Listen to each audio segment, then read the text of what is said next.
Good golly gosh. Hello, everybody. This is Dissonant Waves. Welcome. My name is Dominic, and I'm here to say that Hello. vodka and sugar-free orange Gatorade are not a very good combination together. But I digress. I No, will that still doesn't drink it. sound it. I will still attempt to drink it. And Hello, I I'm have, also here. yeah, Ritz is here. Trix will theoretically be joining us at some point during the recording. But She's just a little overworked at the moment, but who isn't these days? yeah, nothing like the capitalist system working us to the ground, baby. I love being political. Anyway, we got three albums to talk about. What was the last time we were able to say that? A long time ago, Yeah, and somehow this is still a bit of a trek thanks to one album in particular. yeah. Well, to start things off easy, Strix decided to celebrate the 50th anniversary of the debut self-titled album by Rush, called Rush. Then Ritz decided to pick an album that we've talked about here and there over the last couple months. One of us is going to do it eventually. It is Plastic Death by Glass Beach, a new one. And then, Hmm. we might as well mention that we have an interview with Elizabeth Whittington currently on the books in a couple short weeks here. And so it's time to investigate more Elizabeth Whittington and covering the album that came out basically either before or right after we covered the previous one. We're still the same, if not minorly fucked. Almost 3 hour journey, with the last song Hmm. being 51 minutes. And since this is a shorter week, you mentioned off recording that this is going to have to be a week in which we rely heavily on tangents, and I'm kind of inclined to agree. So I think we'll just start it off with the tangent that I love to start off with every week is the 100 gig journey, Yeah, how's that which going? I believe last time, yeah, I think last time would have been last week, obviously. So I would have just seen New Bloomfest, I believe. That sounds right, yeah. That was yeah, Citizen Touche, yeah, cool. So since then it's been a short week, only 2 of those days.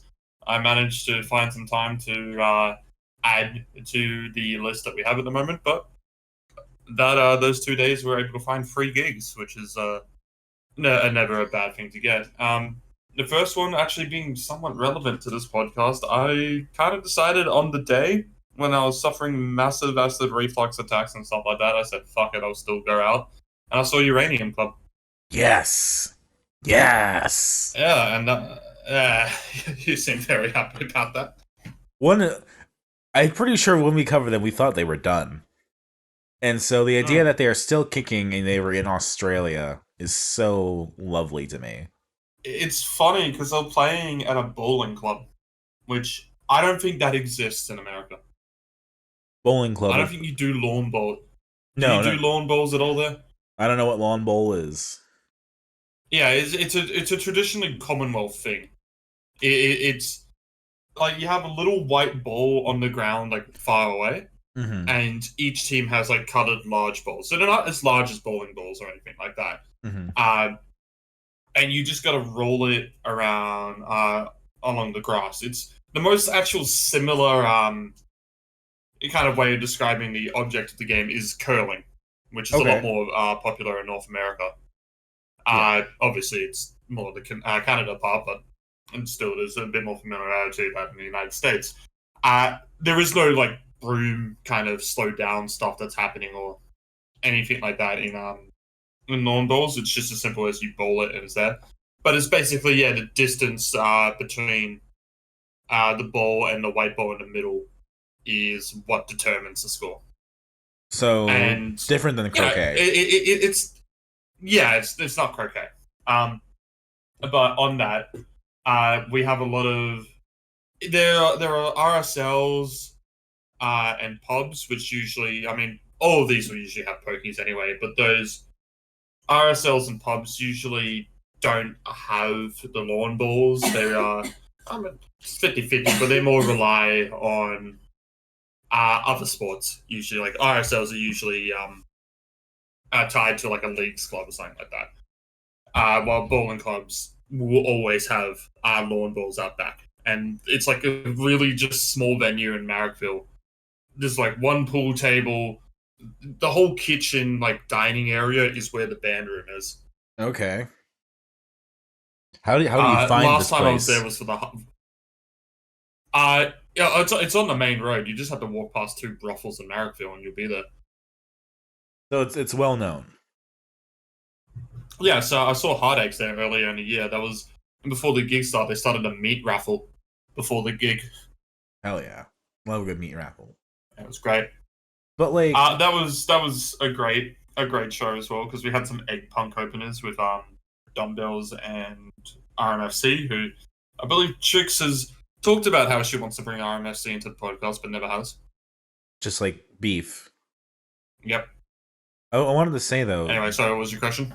like you saying you saw Uranium Club is kind of like saying somehow Vision 3D came to Australia. I feel like you remember that. I feel like Vision 3D would be. Yeah, I remember that. Vision 3D would be a lot more weirder though because there's so much smaller.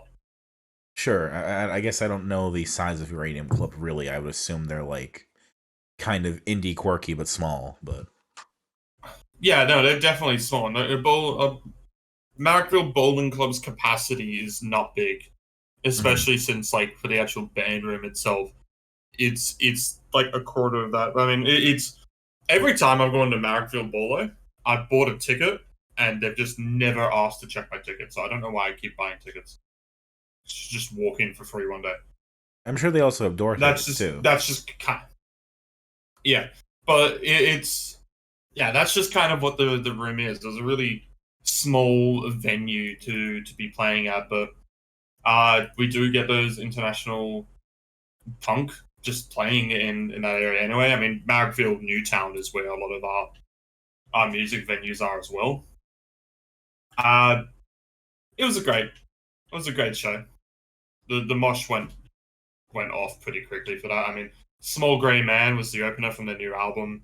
It's not exactly the dancing song, but then yeah, they did play stuff like I can't remember what the closer was because I'm not really good at knowing it by that, but they did play like That Clown's Got a Gun Ooh. in the set list, and fucking I can't remember the titles of half the shit. Stuff you recognize though. Uh, and Rafter Man, I'm pretty sure was in there as well. The next day, going on to it, was 2 gigs in one night. I'm sneaking it in because over at Kelly's and the Bootleggers, Dr. Shaw's Unusual Practice was playing, and there was 3 bands in that set list: OMR, Fungus, and Dr. Shaw. Mhm. Which I basically heard none of their music. I'd Oh. actually only heard of Fungus's music before. I was out of all those bands, I'd heard one of their songs. Mhm. And it was $20 tickets, so just bought one and went in. Had a good time. Dr. Shaw put on a great show. And the big thing that I was waiting for though for that whole night was Trine was playing. And that one I was a bit more excited for. They're in the same scene as like Freezer and Doris and stuff, but they're from Sure. Adelaide, Sure. so they're not playing here as often. And they were doing a free show down the road, a kilometre away at Vic on the Park, which means I had to miss the opener because of Dr. Shaw for that show, but I was able to catch in for Trine themselves and watch their full set, and that was a free 50-minute show. Fuck yeah. I'm sure people want to know how do you fit all this in with like work and stuff. I catch a bus right after I'm done. I mean, it helps that I work from home, but I just catch a bus to the city and go, all right, we're in. I mean, to be honest, when you have to fit all this in, it takes quite a lot of effort. It's Sure. not to put in this whole bullshit kind of like no one's doing that kind of thing anyway. I don't believe that, but like you do just have to plan around how you're doing it, especially if you're doing a lot of gigs. You want to not go out for dinner as much because else you're going to be paying for a lot. So you also have to plan dinners early, like having leftovers or just cooking a simple dinner. Like I'll just do sausages and salad or something like that. Something Sure. fucking shit easy. So that by the time it's all done, I've had a shower. I've left the house and ready to go and get there by the opener. You just kind of have to plan it, and it helps that I live near the city as well. And like you're on gig what, 33, 34 now? 34 was trained, yes. So you're like a third of the way done already. Mm. Because you want to get to 100. Yes, it's kind of yes. The plan is to 100. I mean, it won't stop at 100 because I'm at 100. It will only stop at 100 because the year's done by the time I get to 100. But if you go to like 120, that's just is what it is. Yeah, basically. Hell, if I don't even get to 100, that is what it is. But the plan is still to get to at least 100. And then you're making, I And think that you're making is, great time. it's actually pretty. It's actually pretty easy if you just go to a lot of like. I think a lot of people only go to gigs these days if it's an artist they're absolutely in love with. Which to each their own. I'm not gonna be the person who says no, go to more of these ones. But I hate the culture of just like I only know 2 or 3 songs from this artist, so like I don't care. It's like well, I basically treat it as I'd like to see the openers all the time, and I never know who they are. Sure. And so you can just keep that up with the main act, and that's what I did for the Anvil and Hawthorne Heights show. I only know New Ohio's for Lovers and Feel Good Drag, basically, but I still went. And I mean, like, we know openers for other bigger bands now, too. So, like, from our perspective, sometimes we're just excited to see them, and sometimes it's like, well, no, you should go see the opener because they are great, and you won't regret it. I mean, I specifically went to that Blind Girls show in Canberra to see her No Traffic. And I think they were opening. Whoever goes to see Black Country New Road and gets to see Mouse Tui first is, like, fucking blessed or something. Yeah, I mean, that's already happened, but yeah. Yeah. But I don't know. It's cool that there's such a scene out there and that there's so many different kinds of groups, local and foreign, going around and going to different places. So to answer the next questions that people might have, I do have currently 1, 2, 3, 4, 5, 6, 7, 8, 9, 10, 11, 12, 13, 14, 16 shows that I'm planning to go to. Jeez, you're up to 48. And a lot of It's a 50. Yeah, we'll get to 50 pretty soon. But this is throughout the rest of the year. This is just stuff that I either have tickets to or like I'll 100% be there. Seth Century is currently the next planned one, but I'll be surprised if that's actually the next one I go to. There'll probably be something in between. The day after that would be Peach PRC.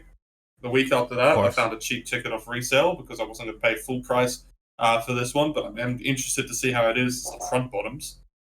Okay. After that, Stumps, who I'm basically like I've heard good things about Stumps, but then I saw Rave Tapes are opening. I'm like, yeah, I'll go to Stumps. And then the week after that, they haven't announced the show officially where it is yet in Sydney. Mm-hmm. But there's absolutely no way I'm not going to it. It's Your Arms Are My Cocoon. Oh, fuck. That's right. Yeah. That's wild. Anamanaguchi is planned after that. And one that I was 100% never going to miss was Luca Brasi playing at the Metro because Spanish Love Songs are also opening for that as well. God damn. And that's going to be insane. Day after that, the Spunk Records 25 finale. They're calling it a day after 25 years. That's got Explosions in the Sky, Aldous Harding, and most importantly, the Middle East playing. Oh, they're coming back for a show. Yeah. Oh, yep. shit. Well, I mean, they're playing it. Who are they opening for in America? I swear they're opening in the States to open for someone. I forgot who it was. The Middle East? Yeah. I don't remember this. It was announced a while ago. I'll have to find a poster, but I'm going through the rest of the stuff. Then next to announce a tour date was Bar Italia. They're playing at the Oxford Art Factory, a small little venue in Darlinghurst, which I actually like it a lot, that venue, except for those pillars that block your view. Day after that, Absolute Hype, Underscores playing their Australian debut. Oh, fuck. That's going to be great. Then to close out that week, I'm seeing Dear Seattle at both Miranda Hotel and the next day at DRI RSL on their regional tour. Those are the two technical Sydney shows, but they're like in the parts of Sydney that gigs never happen in. So, and I'm over here just like, oh, should I go back to see Origami Angel in May? That sounds cool. The week after though, I wish Trix was here as well because I know you would love this, Dominic, but I know Trix will also love this. Donny Benet. Infinite Desires himself. Yep, that's I believe he's currently in Europe or the UK during the tour at the moment, but it ends in Australia. Have you listened to the new album yet? Is it good? The the album is out. I haven't listened to it in full properly yet. I've listened to moments from it, but it is still more Donny Benet. It's not that unexpected instrumental EP that we got though. Sure. Le Piano. And the Which is final great. three are Hockey Dad playing at Borden Pavilion because I would never not see Hockey Dad. Military Gun is opening for that, which is just kind of has to be one of the more wilder openers for a surf rock band. I think there is definitely some crossover in the fan base because Hockey Dad themselves are big fans of hardcore, but I don't think many of the Hockey Dad fans are going to be into it. So I think that's going to be funny. Is that when they pull out their alter egos Um, finally? Jeff and the Spicolis, but I don't think so. Damn. And the last two planned for November, so there's currently a huge gap between July and November. My mum decided that she was going to buy herself and her two sons, which is me, tickets to Pearl Jam. Okay. So I'm seeing Pearl Jam. Um, I mean, I'm down for a gig, so I can't say I'm the world's biggest Pearl Jam fan, but I mean, I'm down. I don't even think we've even talked about Uh, covering Pearl Jam at all. Honestly, I'm more excited for the Pixies who are opening in that show. Okay. I think the Pixies are probably. I mean, Pearl Jam's definitely a big scene of '90s alternative. That's not getting anything twisted there. I feel like Pixies are a much more inspirational band than Pearl Jam, Probably just sales at that point. maybe. But I say this in no disrespect to Pearl Jam. I am still excited for any show that I'm going to see. It's just a show I'm going to see. You can always judge a band by their studio work, and that can help determine if you really want to see the band or not. But I always believe that there was a difference between a band with their studio work and their live work. And the big example for that is Your Arms Are My Cocoon, because I'm still not really big into that album. But the live shows, from what I've seen on clips and stuff, looks fucking incredible. I mean, yeah, it's kind of has to be different material to a degree. I feel like. Well, it's also with a full live band. But Yeah. the final one that's been planned that got announced recently, a certain band's doing an anniversary tour, which they did last year that I caught, and they decided that they're only going to be doing this anniversary tour in 5 spots in the world, and one of them just so happens to be Sydney, Okay. and that's La Dispute. Ah, yes, yes. Mm. And the Rooms of the House anniversary tour. Just scream out. Just I've scream out. Play successfully King managed Park. to fluff. I've fluffed this for so long that Trix is almost back. Yeah. I just Don't want say to I don't have skills. just scream out. Play King Park. That's all I ask. I would be surprised if people aren't calling for King Park since it's basically one of their biggest songs, especially in their fan base.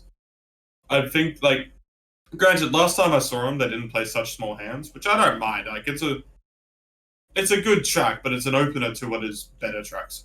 Sure. Yeah, that's the current state of the 100 gig challenge. I commend you. That's a lot of work and a lot of just going to things and experiencing whatever happens to be there. Yeah, there's a bunch of other stuff that's in the radar for potentially seeing. I'm currently in the biggest debate for the 27th of April, my classic birthday day. Do I see Dust with Freezer opening, or do I see Sleep Makes Waves with Elephant Gym opening? I think Freezer and Dust, but that's a little biased. Because you haven't heard Sleep Makes Waves or Elephant Correct. Gym. Correct. And Sleep Makes Waves has some absolutely incredible post rock tunes. Hey, chicks. You're She's live barely on coming on. air. We have Right. not started talking about any of the albums yet. It has all just been me talking about the 100 gig challenge to starters. We've been wasting time. It's been 20 very, minutes. very easy actually because I love stroking my own ego. Really. Well, we can't see or see The that you're other speaking at all, so we can keep talking while you figure yeah that out. she is a bit muted at the moment. There are some other stuff on the radar as well. On the 13th of April, I'm debating. This is. I know which one would be the better gig to see live, but there is a price difference, which I do think sometimes I have to go for the cheaper option just to financially go for this. And this is not to disrespect the cheaper option as well. I do like them.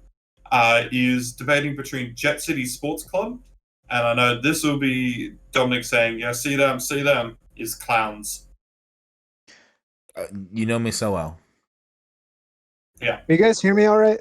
I hear you now. Yep, we can hear you. Hello, Trix. I have to hold my phone up to my face like an actual phone because my headphones are busted. Oh shit. Yeah. Well, I guess we can Well, actually sorry start about the that, episode guys. proper. Yeah, we've just sorry been about talking that, guy. about we've just been talking about live shows, so this has actually been fine.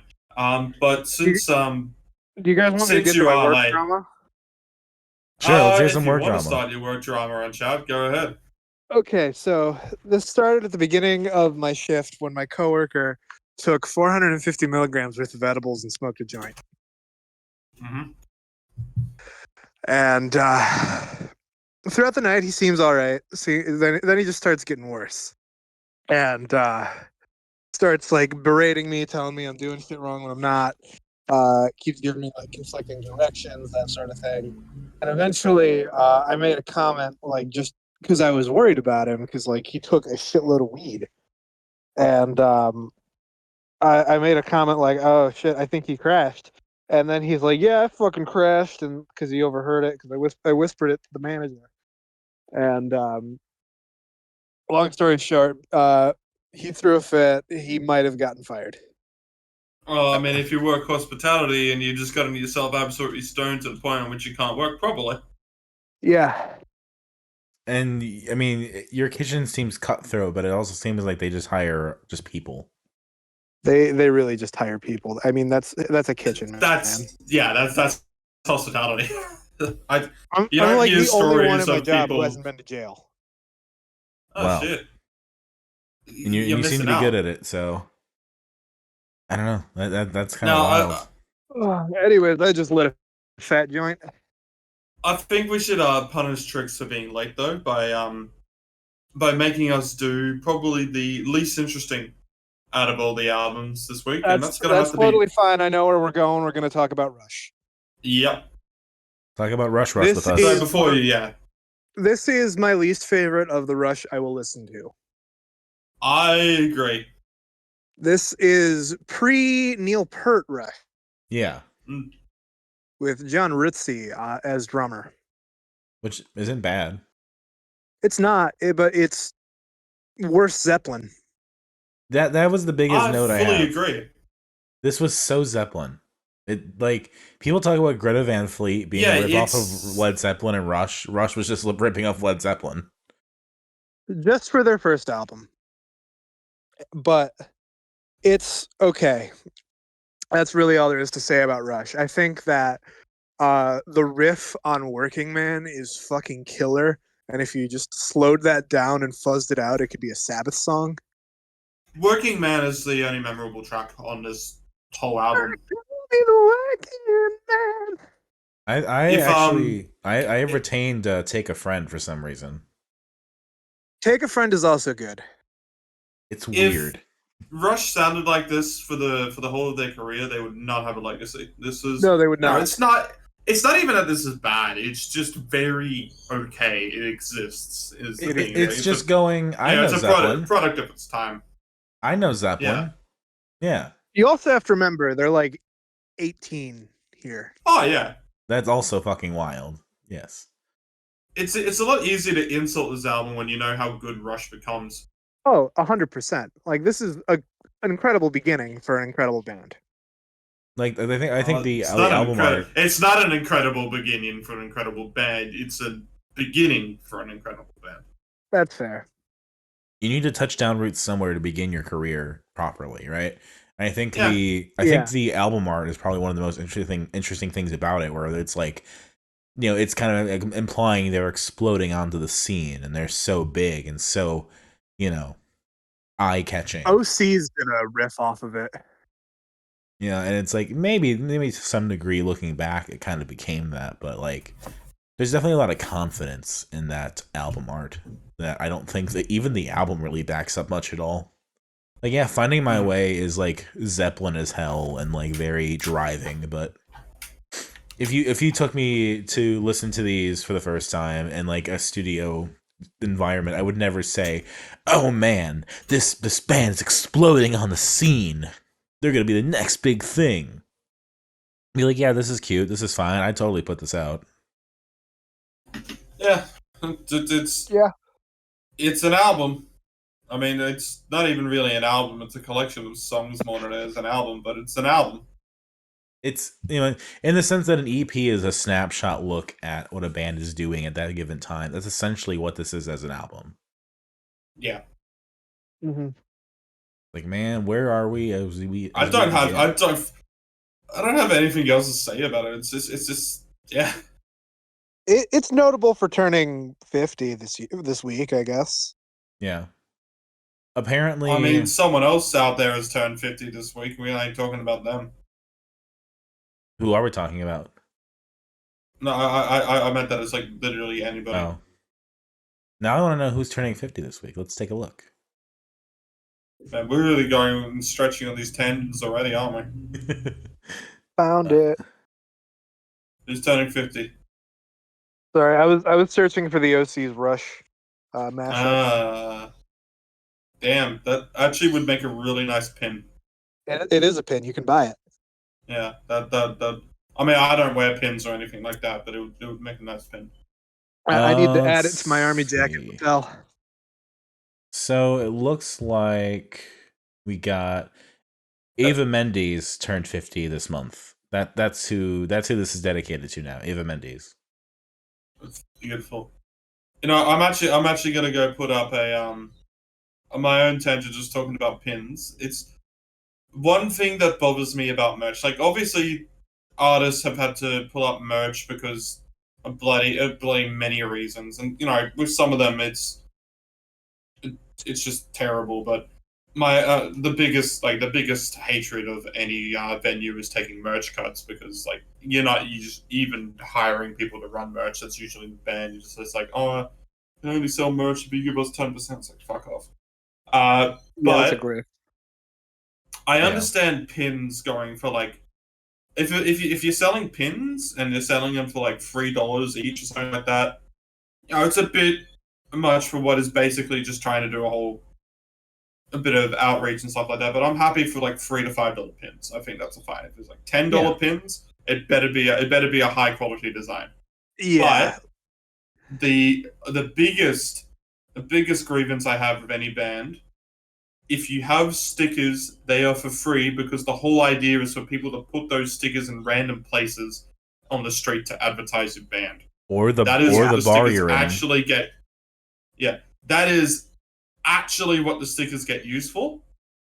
I keep my stickers usually anyway, because I think it's just fun to kind of have that for archiving. I have a bunch of Petite League stickers on all my shit. I have a bunch of If you like charging, I've I've seen it where bands will go like, stickers $5. Nope. No. The only one which I will excuse it for is bumper stickers. Yes. That, or if you have some like big ass sticker that's like 5-6 inches or more, like, sure. That's a bumper sticker you're describing.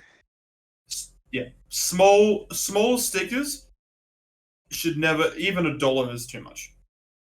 I now need to go tweak our Redbubble prices, because I think I'm gonna just put those stickers so that we don't get like any profit from it at all, so we can just sell it at its lowest price. Probably, yeah. What I think is acceptable too is that, like, if a band is like, okay, look, you can take as many stickers as you want, just give us $1. Yeah. That's also fine. And sticker sets, if you get a whole bunch of stickers and different designs and stuff like that, that's fine to pay for as well. But if it's just individual stickers, if Free. you really want money, and stuff, I'm the absolute like worst I will accept is you can only get a free sticker if you buy a merch item. Yeah. Or I'd also be good for like you can get 3 stickers for $1. That or something as well. You have to put it at an incredibly cheap price or free. But like some that just try to actually make profit, mad profit off of stickers, like that's not the point. Yeah, stickers are not for profit. Yeah. But They're Shirts, just getting them shirts out. and hats and You'll make stuff like profit that. on them if you're smart with it. But Yeah, like shirts and hats. Go ahead. I mean, I know any hoodie's gonna be 40 Honestly, 50 I bucks at understand. least. Yeah. yes, I almost bought when I was at the Petite League concert. I almost bought the last fucking yellow jacket he had, but it wasn't my size. See, so that's the thing too, I is that mean- I will buy things that are not my size as a means of just giving them some kind of support, because especially if I know they're not gonna ever like have it anytime soon, you know? Like Yeah. if this is the only time I might have this Both- option. Both Doris I and think he Hanoi did have. Traffic. He did say that he had more, and I'm gonna order one off the website. Hell yeah. It was just the one he had on. As I interrupt just to go micro king, because you're talking about $40 to $50. Both Doris and Hanoi Traffic I bought shirts from at their shows, and they were $30 Australian each. Like shirts can That's go like- pretty cheap. $20 So- Like Same Grief with, Eater shirts are same like with 20 Screensaver bucks. when I saw them. Yeah, $20 is like a good price for a band shirt. and look, some of them, Like even if I Some paid band 25, shirts I'd will be like, go- "Ooh, I got a bit of a deal." some shirts go like fucking $50 to $60 Australian, and it's like I can't justify paying that anymore. If it's a hoodie, I might. Yeah. If it's like Origami Angel, I did it. From international bands, I'm a bit more, especially the design is fucking good. Like I bought one from Sangazgabog, the death metal band, just because I wanted something great for the Peach PRC show.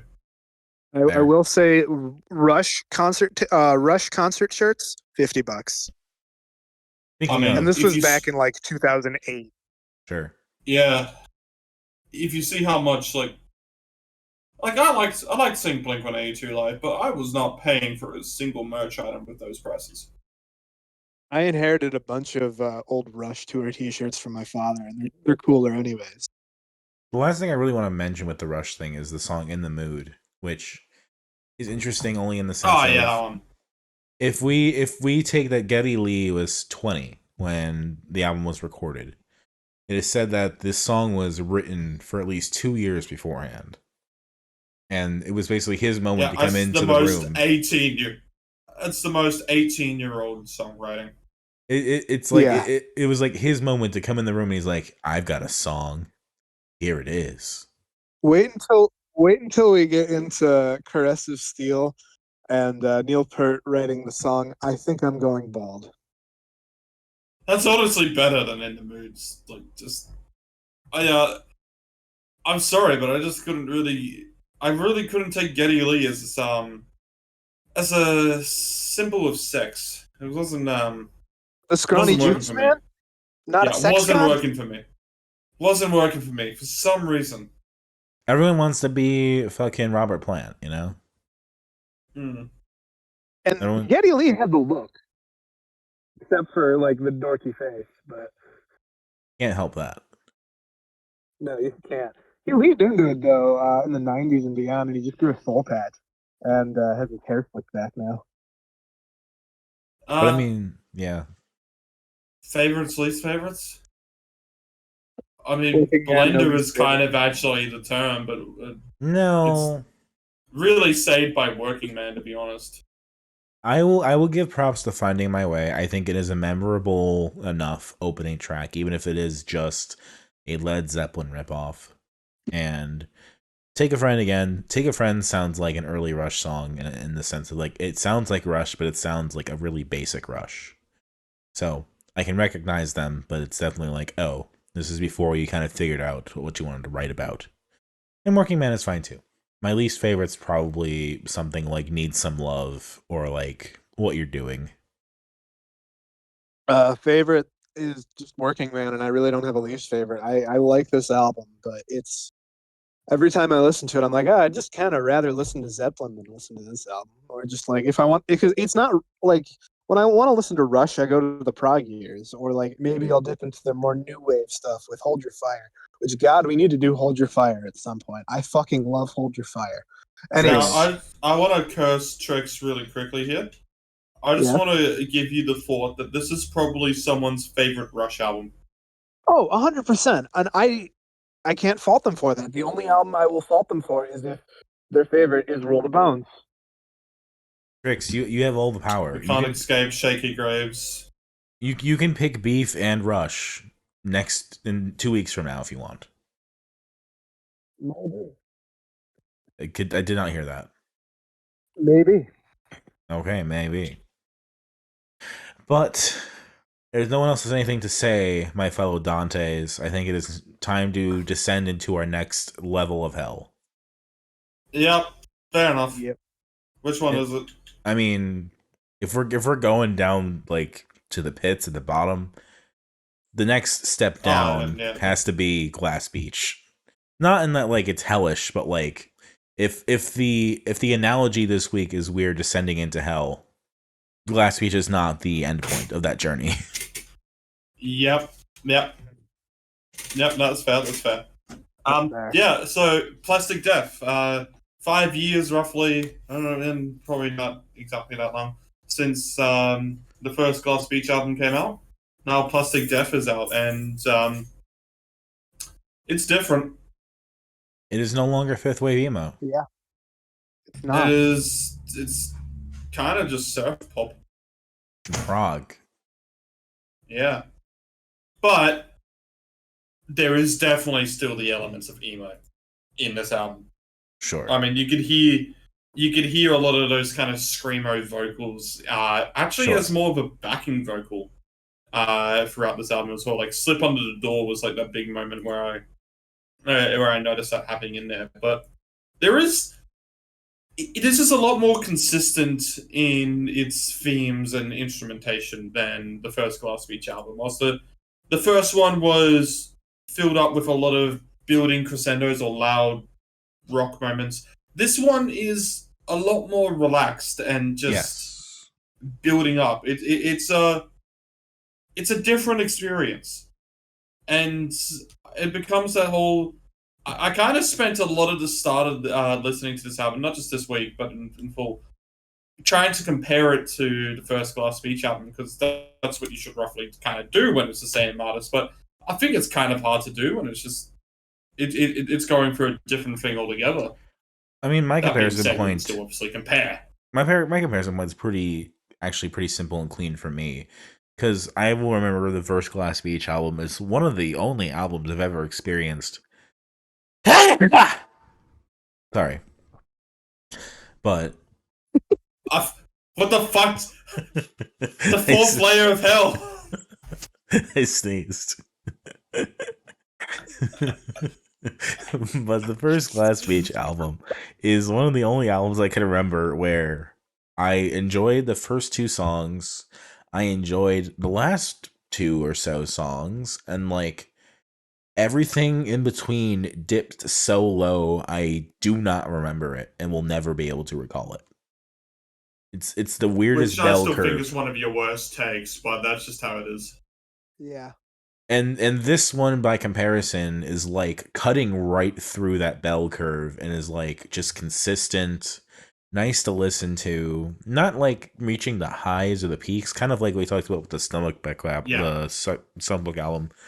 Not reaching the highs and the peaks of like that unbridled energy of the first album, but not also getting into like the lows or the mistakes or the, variance of quality.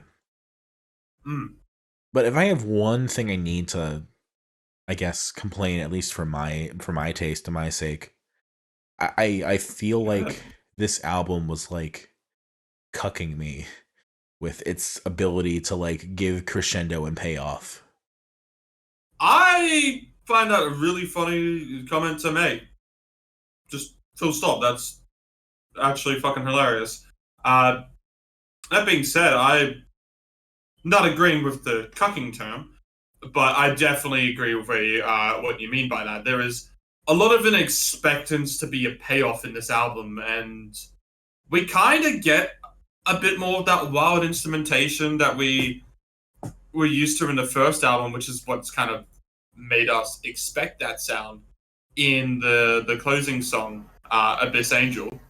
But That I we get very little payoffs in this album, but and obviously the lead single, the CIA, I has that disagree. breakdown at the end. Yes, I disagree with the way you're framing this only because number one, I definitely think this album is inspired by like more of a prog sound and also like a Radiohead sound. There's a lot of like Tom Yorkness in this all over this. But Yeah. I do think these songs are structured in a way, especially with something like Motions, where you're expecting to get that really nice hit of dopamine as like the chorus hits, right? And Motion specifically kind of like fizzles out with the first attempt and then it hits the second attempt, but like it's short enough where you're like that's it. I guess sure. And I think Motions is one of the best songs on the album, but that's not saying it's a bad song or anything, but like there is something about the way these songs kind of develop for me where I'm expecting it to resolve in a way where it kind of has that moment of finality, has that moment of bliss, and like in Coelacanth, it'll be there for like a moment, right? Like Motions has it in moments, and other songs will have it in like here and there, but it never truly hits the way I guess expected to. And expectations are not criticism. That's more of my lack of understanding of what they're going for sometimes. But Comatose was like the one song where I'm like, that is what I'm looking for. That is what I was expecting. So it is more challenging than I expected to like reckon with in a way. Now I picked this because we had two requests of the vibe from you two. Trix, I believe yours was you wanted to be able to walk in the park to this album or something like that. Yeah, like relaxing. Like I think what I said was flip flops in the forest. Yeah. That is, yeah, that's what I kind of took from it. Was like a walk in the park thing, but yeah. And you wanted something that evolved from last week, Dominic. Yes. Would you say that this has managed to hit both those vibes? 100%. Trix? I don't know. I wish I could form a better opinion of this album. I listened to it a couple times, and I'm just not clicking with it. Like, it doesn't have that same memorable wow factor as some of the songs on the First Class Beach album did. It's a bit of the quirk that I enjoyed of the First Class Beach album. I mean, who's gonna forget Classic J Dies and Goes to Hell?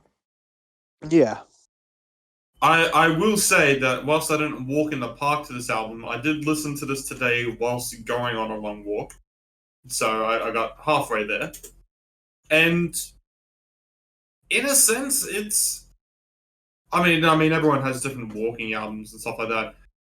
I'm not sure if it's really a walking album just because there's so much to kind of try and uncover in the instrumentation still here, especially how it's all structured and all the riffs that they're going for, that you kind of just want to sit down and listen to it. It is a very still relaxing album. Yes, I actually walked to this album. Yeah.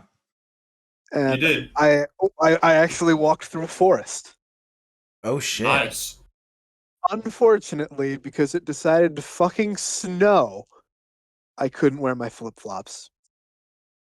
Boots and flip-flops, so devastating. Two sides of the same coin. And I was actually wearing my non-slip shoes because I was walking to work. Sure. But I just, and even with that, it didn't like help me click with it at all. Well, I've probably listened to this album the most out of all of us, just because I've been listening to it since it got released. Not like daily shit, but have given it a couple of attempts. And with the original Glass Beach album, that took me a long time to get into it fully and appreciate what was happening. Just because the first time I listened to it, I was expecting, I was told like, oh, this is what emo sounds like now. I was expecting something so much different to what I got, and that was my own kind of ignorance blocking me. Now I don't have that going into this, and I still do have some of that struggles to fully appreciate everything that's going on here, and I find I still find that Glass Beach at the moment write their best songs when they simplify it a lot more. Like the best songs on here. I mean, Comatose is probably the one of the few ones that does quite a lot in it that I very much enjoy. But the simplest songs like Rare Animal and the CIA, which I know that has its breakdown at the end of there, but it's still in a structure pretty simple, are like the best songs on here. And that's not to say that these are like you got to pass as simple pop rock songs because no, they wouldn't. Yeah. Sure. It goes back to like my opinion of Glass Beach has been varied, I guess. Like I have Yeah. some respect for them in terms of them being one of the first to get out the gate with like the sound of what was to come. And I think they captured it very well Yeah. with the first album. But I I have often found their presence on like some of their stuff on social media, some of the way they carry their songs, like the way they've talked about their songs, and like, oh, we spent the first album coming up with endless permutations of what these songs sounded like and picked the best ones. There's a certain amount of pretension, I feel like, to some of that stuff that I've never quite gelled with, and I'm someone that likes weird, pretentious art quite a bit, but something about the way Glass Beach does it never really clicked with me. And in a way, I think the best medicine for that is having an album like this where it is more muted, it is more consistent, and it doesn't feel like it's quite reaching for those like intellectual points. Not to say that it shouldn't be intellectual, it shouldn't be this, shouldn't be that, but like I can't say that this is like some hard-hitting pretentious album. Yeah. Yeah. So, Chicks, I'm throwing the ball into you as I'm kind of blanking. I really don't have too much more to say about this album. It's just It's a okay, hard I one guess. to. I still question whether or not I consider myself a Glass Beach fan because I think their set when I saw them live dragged on so fucking long. It I fucking did. Holy fucking shit. I was falling asleep. I was unhappy. Like I'm We glad that both were. I am glad that Your Arms Are My Cocoon, Home Is Where, Glass Beach, and Awe, the other band, the opener, had Oh, moments where they sure. Where they had moments where they came together and like were on stage with each other and all this stuff, but I was not feeling that energy at all. I really was hoping for that Glass Beach set to be over way before it was. What time the did it first end? half of the set was magical, but the last half was just like, why the fuck are you playing Rat Spaghetti? Like it ended at like How long did it 11. go for? It ended at like 11. It At wasn't 11. like it was a You two are long cowards. like it felt like they played It was most like of the three and a album. half hours. They played the entire album, I think. Plus more, I think. Yeah, and some bonus. And then it was like, okay, well now here's Home Is Where and Your Arm Is My Cocoon coming on stage and helping us And with didn't they a also talk about their van getting broken into? yes they did. Pretty sure anyway. And again, that stuff is interesting and I like having that banter and like I like having that update and like, man, shit's real out there, right? But there was just Yeah. something about the way that went down. And like, oh god, what the fuck is going on here? So maybe that's also clouding my The judgment. audience felt almost cultish in a way. Was that you were not clear there? The audience felt almost cultish in a way, if I'm remembering correctly. In what way? Like, I don't know, like they just like kind of cult personality, like just they're like everyone there was a super fan. Sure. I mean, That's what it felt like. the thing I remember most was I saw so much Gami Gang merch just being worn by people. Yeah. So in a way, you would So expect the that, person of the Garmy cult is going to talk about the Glass Beach cult. but like, but the Origami Angel wasn't there. Everyone was just wearing I don't know. origami merch. I mean And that's just the thing, man. I mean, I've gone to so many gigs in Sydney where people are wearing speed merch, and it hasn't even been a hardcore show. I bought the Glass Beach socks. I still wear them. I But haven't worn my socks, I'll be honest, because I know my fat ankles will blow them out. but like I'll wear the socks because I do want to support like the queer emo music that's happening out there. But I it's one of those things where it's like I'm not really a Glass Beach fan. They're just kind of in the scene. And this is a nice album. Yeah, I think that I've had time to work with this album. It's I think I wanted to be in love with this a lot more than I am, and I still do like this album. That's definitely not a problem that I'm having here because there'll be songs that I'll keep in my playlist for this year that fit in. I mean, I think Rare Animal and CIA are the only ones that don't. CIA was obviously in my top 100 last year as well for people who follow along, and I do genuinely love that song. Um, but going into this in full, it's a good album. It's a nice vibe to have too. It's definitely a recommend for people who want to hear something alternative because this I don't think there's much bands that sound like Glass Beach, even either or of their albums. Sure.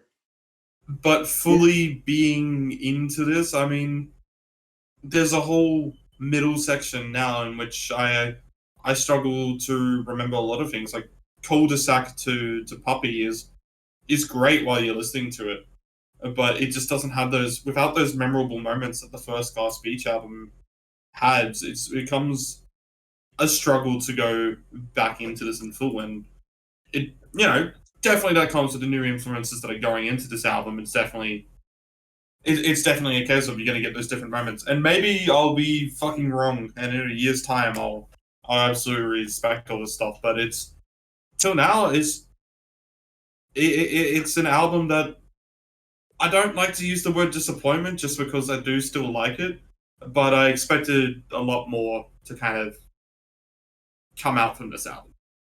Maybe it's That being said, though, Motion, Slip Under the Door, and Comatose are like great additions to yes, into the Glass Beach discography.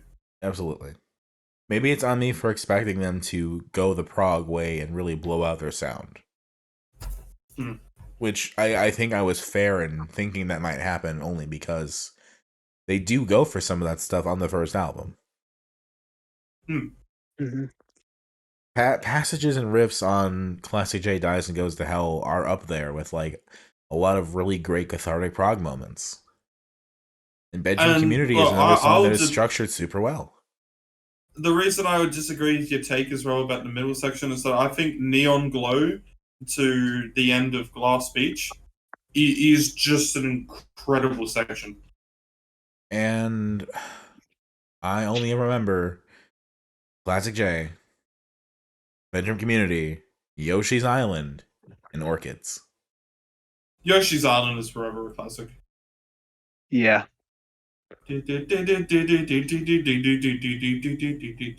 I know they had a song called Calico. I know that we heard Neon Glow and Bone Skull and all the other stuff, but like those four songs are the songs for me. Yeah. Yeah. And this new one, it's almost similar in a way, but it feels different because Call of Canth is alright.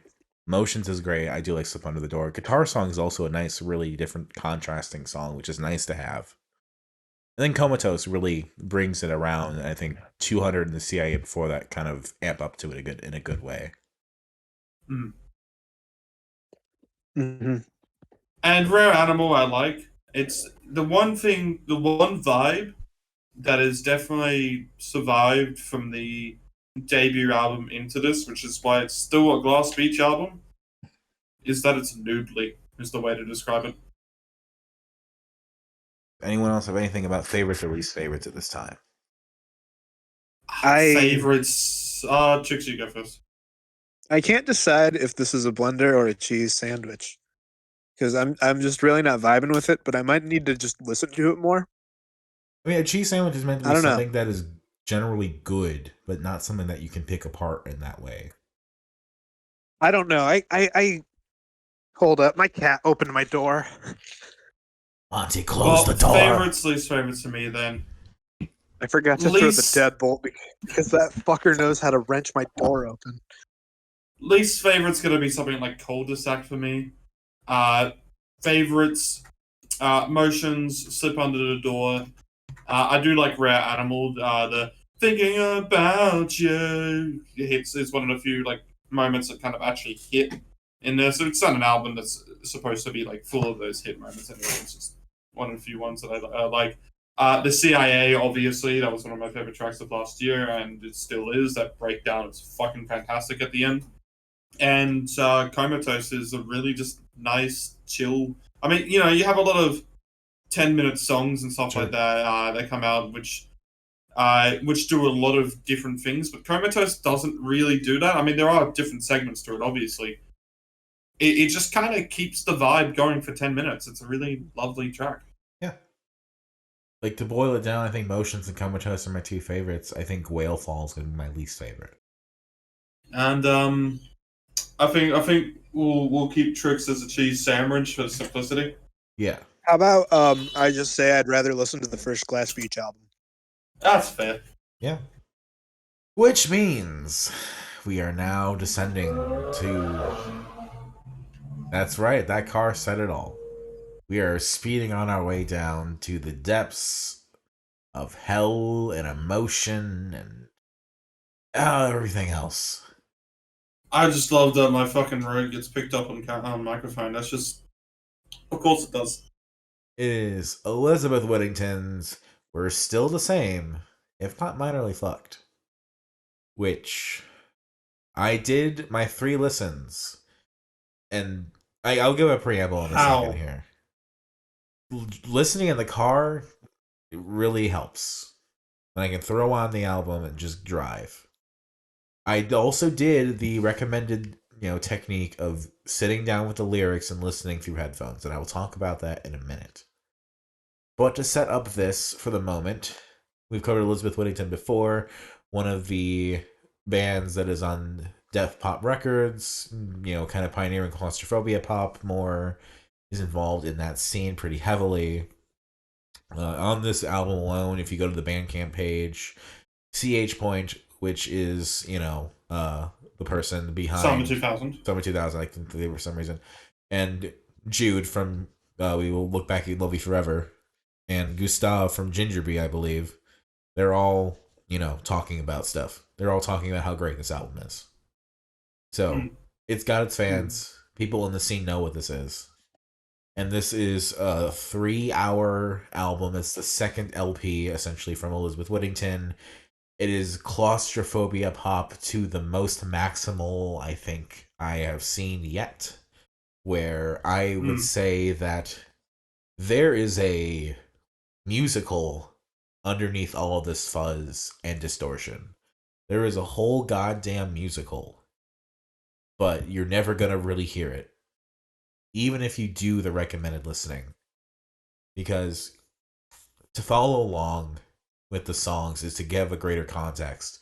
And there is so much extra context added through parentheticals that are not lyrics, but are just meant to convey more of the emotion. And that in itself is a really interesting way to add to an album, I think, when it's done correctly. But even listening to it in the proper way, I was often left kind of bewildered and baffled in terms of the audio quality of, like, is this singing currently? Am I following along in the right part of the lyrics? I can kind of make out what is being sung so faintly that if I'm like reading the lyrics along with it, I can tell that's what is being said.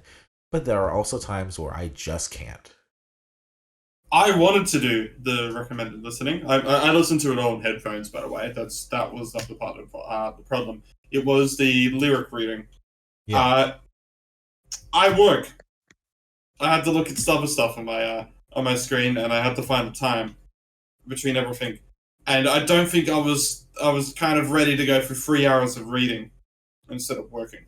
I was just not going to happen, especially with just everything else that goes into life. So I'm basically just going by the instrumentation, and I think the instrumentation puts off the vibe of this album quite enough.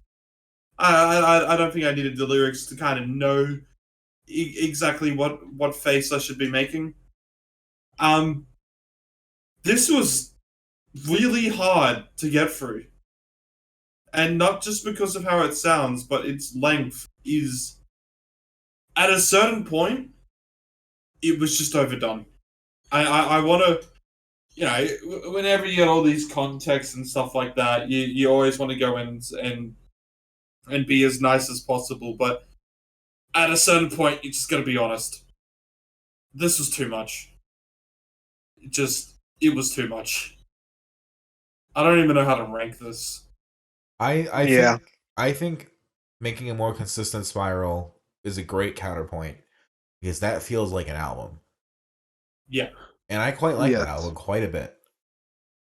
This is the equivalent of watching Neon Genesis Evangelion, but you're purely there to understand what Shinji Ikari's point of view is and mental state is at any given time.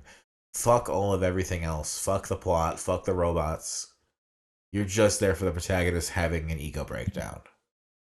And that is interesting. I do like the transposing of, like, this is what I either feel like or this is what I feel like sometimes. I don't pretend to know that this is exactly what goes on forever or not, but in some ways, from the length and the subject matter, it certainly feels like that. But it is certainly a deep dive into someone's mental health. And in the same way that I, grew up reading really transgressive fiction like American Psycho or Requiem for a Dream or Naked Lunch and things like that. Where if you're doing this, you are here to experience the ride. Yeah. I mean, there are actually parts in this album somehow where I was along for the ride as well. I mean, there were, when you can make out the music behind the noise, there's actually some interesting music to be going on. But this comes to somebody who's been quite fond of claustrophobia pop. Not purely because I think it's the greatest genre to ever exist, but I believe because it's so fucking different to everything else that it's a refreshing change of pace to just see people in creating something so uncomfortable to listen to on purpose. Yes, I think that's the key thing is the on purpose part of it, and like having criticism be like, "Well, you can't make anything else." Sounds like shit. It's like, okay, that's like saying the sky's fucking blue in a sense. Like it's meant to sound this way. You also mentioned you mentioned as well the artists who have boarded, but there's actually also quite a bit of them featuring on this album. Like Gustavo is credited with Panic Attacks on Perfect Little Fiction. Yes. And Violin on Spirits. Sholto is on Calmness, Screaming, and Poetry, it's described as, which I've seen the clips of We Will Look Back on You and Love You Forever's last live show. That seems to be their whole thing. So yeah. that's probably a good reason to get them for. A lot of it is like I just find that funny that it's like that's described as Panic Attacks, but then Gustavo's actually has piano, beatboxing, violin, and guitar. And then there's a bunch of other artists, so I'm not quite sure exactly who they are. I mean, there are some descriptions here, actually. Aiden's from Castle Rock, but smaller. Obviously, Salem's Coriolis. Doug is Captain Jazz. And Summer is... I didn't realize it was Doug Kinsella. I just saw Doug. Yeah. Captain Jazz is back. And baby. Summer is... Yeah. Summer as Coraline Jones, who we haven't covered. We've mentioned the name before, but I don't think Yes. we've ever actually covered because I don't recall listening. No, we did not listen to yet. Yeah, this isn't just Elizabeth Whittington. There is quite a bit of features on this. It is you know what? This is probably going to be the greatest analogy I can do because I think Dominic is also more into this than us two, and it was very similar to when I picked this album. It is the lobster fight of claustrophobia pop. I was thinking the exact same thing. Yeah. And it's I compared it. I said it was the most distressing thing we listened to since A Crow Looked at Me. Yeah. Yeah. In a way, it's hard to quantify that, right? Because how do you compare? Well, it's a different type of distress. The Crow Looked at Me isn't Phil Elverum on the verge of potentially. I mean, I don't know exactly. Everybody's meant to say it every time, and obviously Elizabeth Whittington is still alive, so it's not the case of anything bad was about to happen. But with Phil Elverum, it wasn't like what is Phil going to do or anything like that. It was just somebody who was genuinely just grieving, because grieving is a genuine emotion. Just because you're sad doesn't mean there's anything wrong with you. Right. It's a simple emotion to have. Right. And that's obviously when something is as depressing, I guess, or sad, you know, as your wife dying happens. Yeah, there's a lot of grief you got to go through, and that's an emotion to have. But this doesn't feel like that same type of grief. And I think that there are people out there that would, definitely make the quantification of, oh, Phil Elverum, that's really harsh. This by comparison is just teenage angst. And I think that is a gross simplification of it for sure. I would agree. Yeah. But there is so a vast difference between the two. But a reason I call it the way that it is because, like, this is one of the only other times where it's like, God, is this person okay? Yeah. Earlier, I posted a fucking edit of the goofy "damn bitch you live like this" meme. Yep.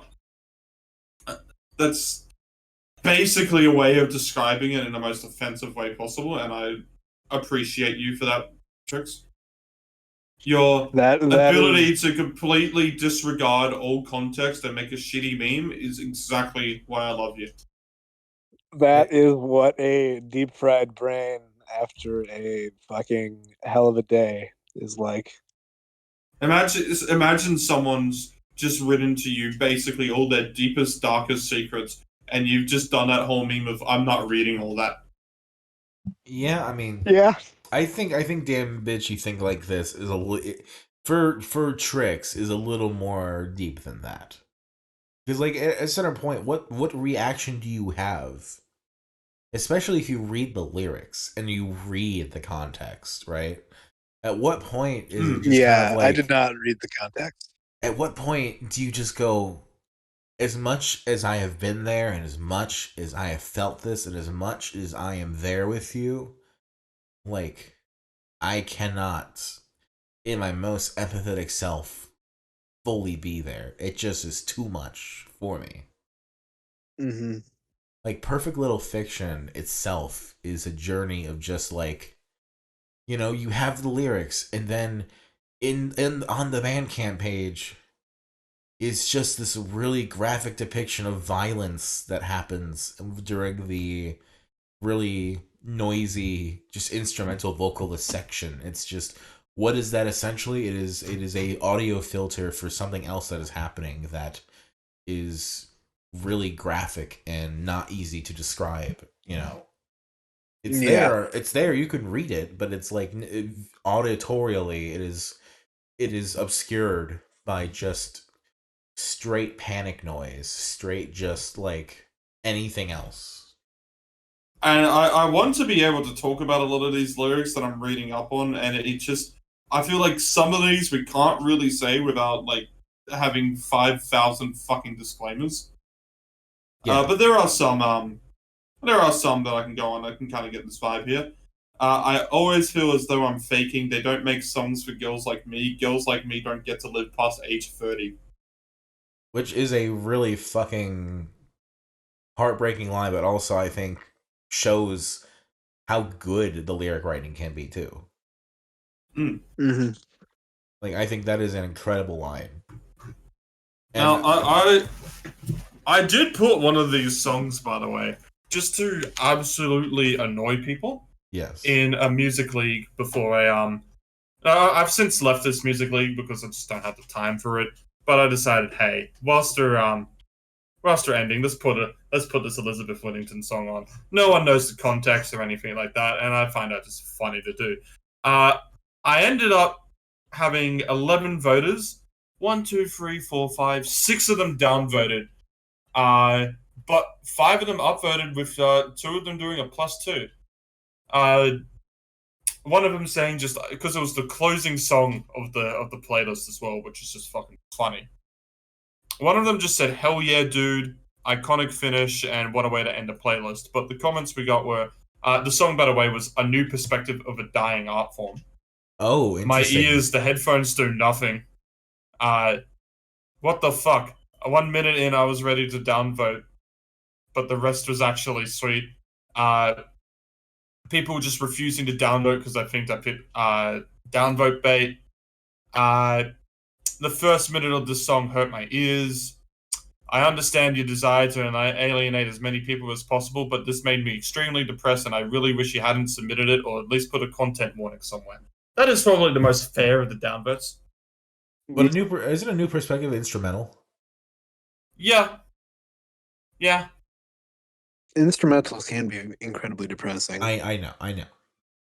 But I think that is Oh, the interesting what part of it. what It's not fucking even... song was it again that I do want to kill Elizabeth Whittington for? It was the final 11 seconds. Am I the horse with the broken 10 leg, or am I the mysterious girl by the creek waiting to jump? With the 10 seconds of just the harsh noise in one ear. That set off so much anti-dopamine in my head. Yeah, that certainly is an ending to a song. Oh, God. That's what I mean by how like their ability to make you uncomfortable on purpose. I just remembered the perfect thing for listening to this album happened to me as I was listening to this album. Hell yeah. The first time I was in the car listening to Spirit's Feared I Know, which is the single for the album, actually. I was on the highway, and in front of me, a couple cars ahead, I just see this car from the far right lane start to wobble and just careen across 5 lanes of traffic and hit the opposite wall. Oh my God. It was fucking wild. What have you done? Never listened to this album while driving again. Holy shit. Did you curse the Fae, Domino? Was that? Return the slab. Did you curse the Fae? I don't know. But like, goddamn. If I had been any faster, that could have been me. Or I could have been in the path. Yeah. This album is 3 albums in one, by the way. That was the easiest way to get through this listening, was to listen to 1/3, take a break. Listen to the second third, take a break. Listen to that final song. Just that 51-minute track, which I'm so pissed I didn't do for Music League, because I would have liked to see if anyone would have actually listened to the whole 51 minutes. Honestly, I think the album for the most part is pretty listenable in one go, maybe 2. It's just the last song you really have to prepare yourself for. Like, yeah, if you cut off around Am I the Horse and then cut off again with Perfect Little Fictions, that might be where it is. But I definitely had those moments. We're interviewing this person so little time, and I'm just. This brings I a feel like this whole. is what a Should've done teacher this when on I a see. 2-week break. I feel like this is a teacher when I see a really depressive creative writing subject having to talk to the kid afterwards. What'd you say, Trix? This should have been a 2-week album. You know what I mean? That was originally my plan for the interview, but I felt that we wouldn't have had enough time to really sit with it and really focus on it. No, you're all correct on that, Dominic. Yeah, you're right. And I have more planned for that. I'm going to go back to the well for that. Okay. But I think we need to do I this mean, first. there's also that hidden Elizabeth Whittington EP, Hidden? the one she released for a day and then Oh god, decided that's was right. absolute crap. Oh, I mean, And Yeah. guess who bought it when it came out? you did? Yep. Oh fuck. Oh yeah. Oh shit. We gotta fucking do that in 2 weeks. Holy shit. I will make sure both of you have the files to that before the interview. That's going to be Fuck talked yeah. about. You just Sorry. just- Sorry, Sarah, you don't get away that easily. I'm just making a note right now, and then I need to bring up the other EP because I don't remember what it's called anymore. But because you have it, I'm definitely gonna include it in my selection. Yeah. Crawling, getting nowhere, repeat. But like this definitely, I think, changes the context of the interview in a way of like, man, how do we do this? This will be an interesting ride for us, and I hope it's an enjoyable one. Hi, we're here with Elizabeth Whittington. The first question: are you okay? It'll be different, and I'm very excited for that in a way, but I'm also scared. And Yeah. you know, I actually do want to compare this as just to make sure that it's not actually us considered making jokes at someone else's expense here and stuff like that, because Oh god, no, this no, is no. quite a heavy topic that's being talked about. Yeah. I want to compare this to the Clowns album in the lyric writing, in which it's absolutely depressing, and you know that is in the Clowns album you can kind of make more sense of it because it's a lot more cleaner produced. But I mean, in the Clowns album, it felt like a vent. It didn't feel like it was somebody looking for a solution for their problems or anything like that, or trying to glorify it. It felt like someone was trying to vent, and from the description that was written on the Bandcamp page, it seems that's what Elizabeth Whittington's goal was as well with the lyric writing. It wasn't to find a solution. It wasn't to find a glorification for all these feelings. It was just to express that they're having these feelings. Yes, and I would Which- never call this glorification either. God no. Yeah, no.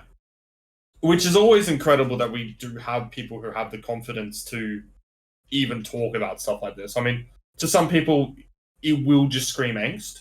And Mm-hmm. yeah, that's going to be a way to decipher these things. Because I can't tell you that every single one of these lyrics are written in such an incredible way that it seems like a whole, like, oh wow, what a poetic thing. Like, some of it will just scream as angst. That just happened.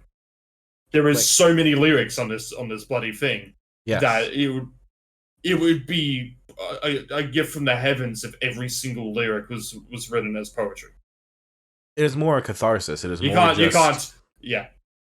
you can't tell me your favorite book is every single word in there is perfect. There's probably always one sentence where you would probably go, hey, what were they on about in there?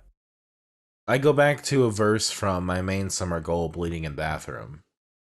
You've gone through so much and yet you're still here. Don't remind me. I'm not fucking delusional. Hatred is sacred and I am the giver. There's just something about that I just quite like, and there's a lot of angst in there. But it's also, Yeah. if you're just trying to write this shit down and get it out of your head, that's exactly what it's going to be, in a sense of you're just trying to respond to these things that are just going on, whether it's someone telling you these things or multiple people telling you these things, or just even the implication that you think this is going to happen because you know people. You just need to respond to them. Yeah, I just think stuff like that, is powerful and important in terms of like it showing people that like this is how things get sometimes. This is how fucking people are, right? Like Mm. I love Evangelion because I love seeing how fucked up Shinji and the crew get. Because like not that I love people getting fucked up, but it's kind of the like the catharsis and the being able to feel the emotions when they're expressed in an emotional way that I can latch onto and understand and like feed my own emotions and my own past history through and be like, yeah, I get it. I'm right there. I feel that. And when things happen to them and when they have a change in status or get better or get worse, it's easier to kind of be on that level with them because you felt those things in similar ways in different contexts, sure, but I think that's a really important ability to kind of relate and empathize in heavy works like this. Mm-hmm. And like I said, I think there is enough lyricism here, enough storytelling here that there is a musical buried deep, deep, deep beneath everything. Mm. I don't even know if Sarah knows that. I don't even know if it matters, but there is repetition of theme. There's repetition of certain lyrics. There is, a cast of characters. There is not necessarily a plot, but a through line of emotion and feeling, and different things coming back. That it just feels like a story is being told here through song, but in a very different, fucking out there way. Mm-hmm. It's an album of just so much. It's overdone. I will stand by that as my direct actual criticism of this record because the big thing to remember as well is that no matter what context goes into it, everything is still a piece of art and is still going to be criticized and still going to be judged. Even though I'm very much finding a struggle to rank this. Yeah, this is just a lot. It is a lot. To some, that might be you want 5 seconds, so you want 3 hours of it, which I don't know anybody would be like that, but apparently we got people reviewing the albums. Granted, in the scene, saying that, so so I could be wrong, but it's just. You said this is this distressing, or you haven't been this distressed since Found Eerie. I think the actual better comparison is that this is probably on the same level as distressing as you're supposed to get from the Caretaker. Yeah, I could see that. Yeah. Yeah. I mean, the Caretaker is like the other one, isn't it? Like, Yeah. Mm-hmm. even compared to other stuff we And the listen to, like, Caretaker has similar sounds by the end of it as well, with all the harsh static that starts coming in the later moments. and comparing to other stuff that we covered in the same vein, like Black Star or Carrie and Lowell, even those two don't really compare in the same way. Mm. But Mm-hmm. this is just some other shit, right? This is on something else. Yeah. It's one of those things where it's like, I think we had to do it. We had to listen to it. We had to reckon with it because it is not making a more consistent spiral. Making a more consistent spiral was like talked about as like the bottle episode or like the weird one-off in the grand context of things. It's not meant to be like in the same necessarily conversation as like the main LPs, but it is still an LP in itself. Yeah. And so here is something that is released a little bit later and meant to be that main LP that we talk about. And I don't think it's as good as making a more consistent spiral. I don't think it is as, that album is more concise, and I think that has a lot going for it in that way. Yeah. But that is not to diminish the shit that is going on here. And I mean that in just the sense of like, there's just so much happening. Yeah. Yeah. It's fantastic, but there's a lot of album here. Fantastic, or just like I I struggle to call, when it's this much of a diary, is it fantastic? Is it just something that you reckon with without qualitative measures like that? I'm gonna be honest. I I went into dope spoker mode and I just it consumed it all as one unit without paying attention to songs, Sure. and I liked it for that. That's so incredible to be compared to Dope Smoker. I Hey. mean, Perfect Little Fictions is just 10 minutes short of being as long as Dope Smoker. I think I have the perfect way of describing this, and in a sense, I've kind of made my decision for rankings here, Mm-hmm. and that is also due to how kind of Glass Beach has kind of gone, that I'm going to abstain from ranking this week. I Okay. don't care, just abstaining. Okay. Because this is not an album that you can really properly critically judge. Whilst, as I said before, that you can, and that is true. The actual truth is that you can critically judge it, but in the sense of all the context and everything else, you can't really. And I don't think this is an album that's meant to be your favorite album either. But it is definitely when Claustrophobia Pop is gone and done, this will be one of the most monumentous releases of it. Even though Claustrophobia Pop will probably never get that big shine in the spotlight. At what point is it claustrophobia Yeah. pop? At what point is it just like fucking Hex D or something, right? Like, I guess if it's more deep fried and more sample oriented, it'd be more Hex D, but it often shares similar tones and ideas. I mean, genres always do that, though. Yeah. What's the difference between surf rock and post punk? Reverb. Yep. Plate versus spring, baby. I will rank this week because I think we're in a week where everything is number 2, but even amongst those, there are enough differences that I can't say they're all the same. My one refusal to abstain of is that Rush is number 3. Fuck. I also think Rush is number 3. God damn it. Rush is actually probably my number 1 this week, just because I got like the most enjoyment out of it. I sure to put on Rush, and Rush happened. The disappointment from Trix. She was like, "Oh, maybe this won't do so bad." But the other one was like, "No, even with how distressing this is, Rush is number 3." And for me, Glass Beach is number 2 only because like I like the first Glass Beach album. The songs that I like from that album, I like more, and it's consistent, but it's not as interesting in a way. It's kind of it's like a silver medal by definition.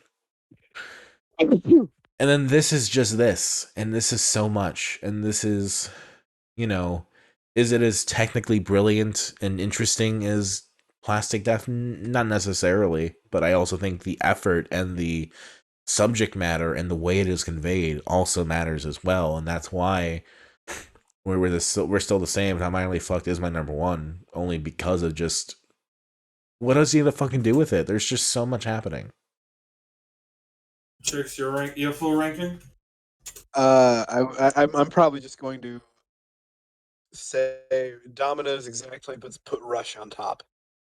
Just move everyone else down 1. I cannot, in good conscience, say that, that 35 minutes of beginner Rush, oh man, that trumps 3 hours of pain and torment. This is I'm going purely based off of just like pure enjoyment I got throughout the week. That's fair. That's fair. I guess my enjoyment was pretty evenly keeled throughout all 3. But if I want to point out some songs, I guess, since we didn't really do favorites or least favorites, because how can you? Yeah. I think Yeah. I think A New Perspective of Dying Art Form is one of the more interesting ones. Obviously, Spirit Sphered I know is a single, and that also stands out pretty well. I also would like to point out what is it? Smile with Your Heart. It's just something that starts off just rather differently and really catches you off guard for a little while there, and I quite liked it for that. And then Dies Cutely, where you may or may not be hearing somebody choked to death or something. I don't know. Yeah. Yeah. No least favorites in the sense of I can't tell you. I can't quantify that. I already explained Dubspoker mode, so Yeah. And I'm abstaining. Yeah. But yeah. okay. We're gonna put that to the side for now. And let's talk about our April Fool's idea here, Trix. Tell us Yeah. let's do the Whiplash fucking topic switch and just tell us about that. Okay, so the idea for this is that I would have I wanted each of us to generate a list of artists that we wouldn't want to cover for one reason or another, whether it be scandals or you just don't like the band at all. Sure. And or like it's just not something that you would pick even. Which on that, I'm just a quick interlude into this. Dominic, I did write up every single reason. A specific reason for every one of the artists that I passed you. Trix knows them, and I will reveal them after you've selected. Okay, and I mean, I have, and in my case, I pick specific albums for my artists because if we're going to venture into this, there are reasons why I'd want to do the specific ones, but that's obviously not necessarily as important, but functions in a similar way to what you're doing, but different. And Anyway, that's what I was trying to get into, and that you had cheated at included albums. So I'm going to instead use this as a way to choose that album, and then I'm also going to pick another album from the artist that I'm choosing off of you. I mean, you could ignore the albums entirely. I didn't realize that was cheating, and I do apologize. That was never my intent. I just You're good. You're good, but you're punished giving you anyway. an opportunity to do something that to cover two albums I've wanted to cover for different reasons. Okay. Because they both suck. Okay. And So all right. So I guess Ritz, so if you should we want to just start, reveal what we've all? Ritz, you Yeah. start. Okay. So what I've sent to you, Dominic. Yeah. Okay, so I sent to you 5 artists I never planned to cover. The first one was Brand New. The second one was Bad Juju. The third one was myself. I don't plan on covering the Ritalin for Kids discography. Number 4 was Taylor Swift. And number 5 was Billy Joel. Yeah. yes. And I guess if you want to talk about where I went with this, right? I had to throw out the artists that we've already covered because I think, you're not going to cover yourself. I've covered you plenty of times. That's nothing new for us. Mm-hmm. Taylor Swift, we did Midnights. We maybe do Taylor Swift again down the line, but I don't think saying you're not going to pick her is super interesting. And so that leaves the 3, Brand New, Bad Juju, and Billy Joel, right? Yep. And I could definitely make an argument for covering Billy Joel because I think, I like Piano Man. I like Big Man and Mulberry Street. I think there's some interesting albums and like live stuff that we could cover. But that's not the interesting thing. At the end of the day, I know it did pick him. this is the only ever shot we're going to have to talk about the one album from Brand New. One? Fellas, this ain't gonna be like that. So I assume I get to choose what the albums were in this case, Trix, or I don't know. How do you want to do it? Domino, you pick the album. Okay, I mean, it's the devil and God are raging inside me. That's the only other reason you didn't want to pick Brand New at all at this point. So Yeah. The only other one that you could have picked was Deja and Tandu. Sure, but The reasons I didn't pick these artists, the one that you didn't mention was Bad Juju. The reason I didn't want to pick them is this is a band that has my own fun notoriety in which the former girlfriend of the singer would constantly advertise on r// Triple J, Bad Juju's got a song, to the point of which constantly replying to people, hey, you like these bands, so you would like Bad Juju. And it is the middest fucking pop punk I've ever heard. That was why. This was simply a case, I know I'm singling and not catching strays, but, like, honestly, I don't care. That was reason number one that I didn't want to pick. There was an underground band, and I don't usually like picking underground bands in which I don't like their music. That's just kind of a rule that I have. You know, with other artists, it's different. And then we go on to kind of start. Myself, you were exactly correct. I don't like picking my music for the same reason, not just because of you picking it. I think it's funny that you keep picking my music. So why would I ruin that? And yeah, you can say in a sake, oh, it's kind of cheating to pick this, but I wanted to pick 5 different reasons.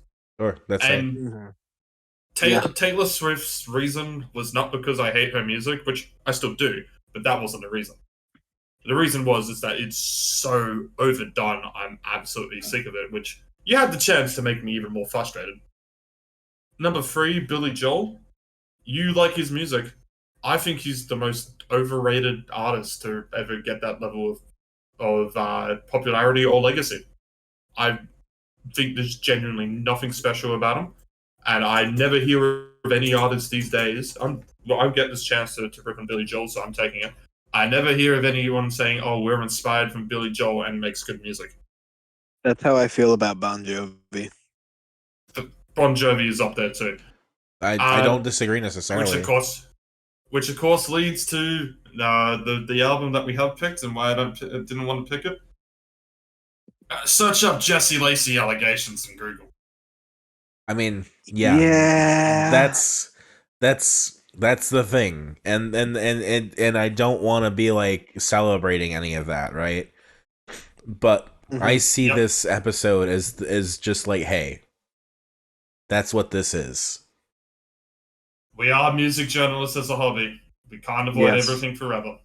And I would like to elect that Trix or me, if you want to read through my picks, you don't have to include the album. But I'll include the album. This is very much the vibe that I went for.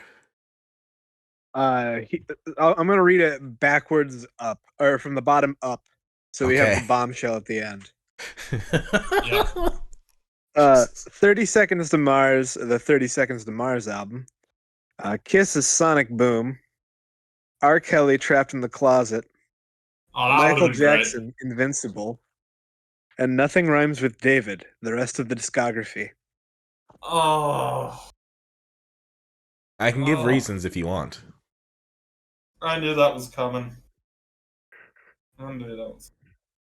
What I will say is that, you know, if we're ever going to talk about Michael Jackson, my opinion of Michael Jackson rests more with the later parts of his discography that don't get discussed as much.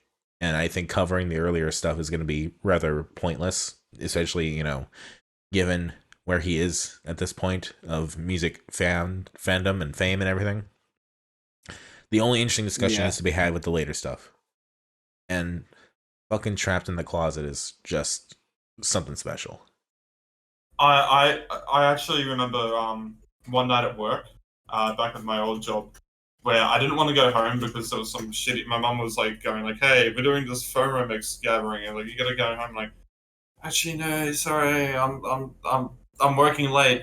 And what we were actually doing was just laughing at R. Kelly's Trapped in the Closet clips because of how fucking wild it gets. That's incredible. But Trix, I think I know what you're gonna pick. Yes. I am picking Kiss. So we are doing Sonic Boom. Because god fucking damn is it a bad album. And we've talked about Dangerous so many times. Yes. And it's not even the worst song off the album. But because I wanted to pick something else from Kiss too, we're going to be doing music from The Elder, which is this weird kind of concept album they put out that's like this soundtrack to a fantasy movie. Now, this leads Chicks, your choices that you sent me. Yes. Would you like me to read them and give reasons? Yeah. Give the reasons after I picked. Okay. You got to say all the bands first. Yeah, I'm pulling it up. Give me a second. I'm very excited because I don't know any of this. I chose Dave Matthews, Dave Matthews Band, because they are two separate entities, Fish, Grateful Dead, and Mo. You made this actually really hard for me because there is a lot of similarity into all of this. Because they are all And- jam bands. Yeah. And I've kind of decided in the end, out of all this, I don't really have an album to choose because I don't know any of their discographies. Except one band, I guess. And I guess if I'm going to have to pick one, it's gonna be with literally the only fucking song I know. So it's gonna be Fish's A Picture of Nectar because I know the song Llama from Rock Band 3. Okay. That's the most random reason, but I respect it, honestly. Because I've never listened to any one of those other bands. I don't even know who Mode is. I at least know who Dave Matthews Band, and Grateful Dead are, but I've never actually listened to one of their songs in full. Yeah, that's fair. I had a friend in college who went to a Fish concert to buy mushrooms, and he left before buying mushrooms because the music was so bad. And I also remember the scene from The Simpsons with Moleman. It's like, I don't even know. The doctor didn't even tell me that. I had to hear it from Fish. But okay, the reasons for each band: Dave Matthews and Dave Matthews Band. Fucking hate Dave Matthews. Just not a good songwriter. I can't stand him. I respect him as a person, though, but I just can't stand him. Fish, again, I don't get them. They're weird. My father likes Fish. I don't get it. He doesn't smoke weed. Anyways, Grateful Dead. I actually like the Grateful Dead. They have some fantastic country pop songs that get blended up and turned into total shit live. But they're the band that I like, but I just wouldn't put them on the podcast because it's not something I'd want to cover. And Mo is they're local to me. They're from the suburb I grew up in of Utica, New York, New Hartford, and they were kind of big in the scene for a minute. Can I ask you a question, Trix? Yes. If I had not insisted on doing a Joe Bonamassa episode, would he have been on this list? No. Interesting. Okay. I wanted to purely stick with the gimmick of jam bands on here. Gotcha. Fair enough. And also, I'm kind of disappointed that Ritz didn't pick either Dave Matthews or Dave Matthews Bands because I wanted to talk about Chicago's 9/11. Honestly, Dave Matthews, like, I don't know anything enough about him to know what would be a good joke. I had to just pick by Rock Band 3. And tell you what, I can't tell you that I love Llama as a song. I can say it has come stuck in my head after I've listened to it before. Not in a good way, it's just kind of a little catchy. It is fun to play on Rock Band. And that's really all that matters. Do you know what I mean? Do you know the incident I'm describing when I say Chicago's 9/11?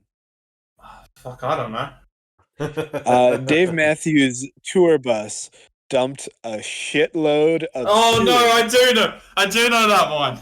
Yes, on a boat full of disabled people. Yes, I remember that. I believe that bridge has a plaque. Incredible. When I go to Chicago, I gotta visit the plaque. I still need to put up the plaque in Neutral Bay War for the Taylor Swift dads fighting the paparazzo. Incredible. So we've made our choices. Yes. From Trix's picks, Ritz has chosen Fish's A Picture of Nectar. From my picks, Trix has chosen Kiss's Sonic Boom and Music from the Elder. And from Ritz's picks, because I am that asshole, and I don't mean to glorify this in any way, it just seemed to me this is the only time this will ever get covered. Brand News, The Devil and God Are Raging Inside of Me.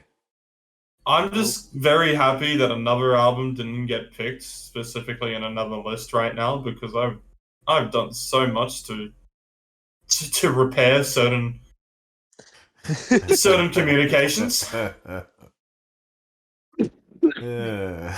Yeah, I felt like that was a little too risky. And also, I just wanted a chance to hate on Kiss. That's fair, actually. It's always valid. As I cough up a lung As for no Dominic reason. does. That's gonna do it for That's the Dissonant Friends of Waves. Rum song. Forever. We got almost 2 hours. We've made it. Oh shit! So it's like fucking 4:30 in the morning. There was a lot of tangents that went on in this episode. It's fine. It's fine. Anyway, I'm I Dominic. gotta You started be off. up in 3 hours.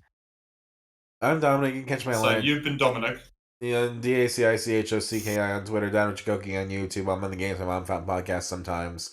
Episode of Kingdom Hearts Recoded is up on that channel. I've been. You can go, Trix.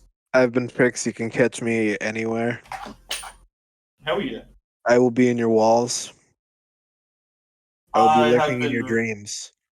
I have been Ritalin. You can catch me next to Tricks in the Walls. I don't really have much media that I talk on. I guess I kind of like now have started the Instagram, I guess, and people could follow me on there, but I don't really give enough craps because I usually only use that to find if bands are playing on that. I kind of forgot where I was going with this tangent, to be honest. Actually, I know one place where we can't find tricks. Where's that? Dave Matthews concert. Maybe in the parking lot to buy mushrooms. You're not Oh, gonna be yeah. in the concert. I mean, I'll technically be at the parking lot. Okay, front row at a Dave Matthews concert. How about that? Yeah, that one's fair. Unless I like one ticket, I mean- I would just go and give him the finger for the entire show. I mean, I know I've got enough and cursed myself, but now talking about her. But there was all the people who were literally during the Sydney gig were filming themselves outside the Swift concert because you could hear her from outside for free. Of course.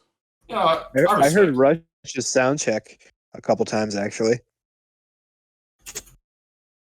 Yeah, well, I I heard them Markville play the Bowler, you get to trees at, like, see the 6 band a.m. sound check because they have to do it before every gig. Well, they weren't like letting people into the venue at that point. This Yeah, this April Dissonant Fool's will Waves. be the episode that'll maybe get us canceled. We will see. If we haven't been cancelled yet, we won't ever get cancelled. We need listeners first. Yeah, Fair enough. we're too unknown to be canceled. Hell yeah. Have a wonderful night, everybody. Bye bye. Bye.